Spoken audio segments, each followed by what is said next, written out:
Hello అండి. Then లంచ్‌కి egg biryani చేశాను. చికెన్ బిర్యానీతో సమానంగా టేస్ట్ బావుంటుంది ఈ ఎగ్ బిర్యానీ కూడా.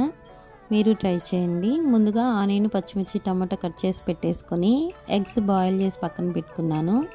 మసాలాకి అల్లం చిన్నుల్లిపాయ పేస్టు అవన్నీ ప్రిపేర్ చేసి పెట్టుకొని ఒక గిన్నెలో ఆయిల్ వేసుకొని అందులో ఈ ఉల్లిపాయ, పచ్చిమిర్చి, టమోటా అన్నీ వేసి వేయించుకున్నాక అల్లం చిన్నుల్లిపాయ పేస్ట్ కూడా వేసి వేయించి బాయిల్డ్ ఎగ్స్ కూడా లైట్గా దోరగా వేయించుకోవాలి. పైనుంచి కసూరి మేతి, షాజీరా, సాల్టు, కారం, పెరుగు ఇవన్నీ వేసి వేయించి వాటర్ పోసి మరిగిన తర్వాత రైస్ వేసుకోవాలి. ఇలా మగ్గింది కొంచెం వాటర్ ఉందన్నప్పుడు ఒక ప్యాన్ మీదకి మార్చుకొని సిమ్లో పెట్టేసేయండి. వాటర్ అంతా మగ్గి బాగా వస్తుంది.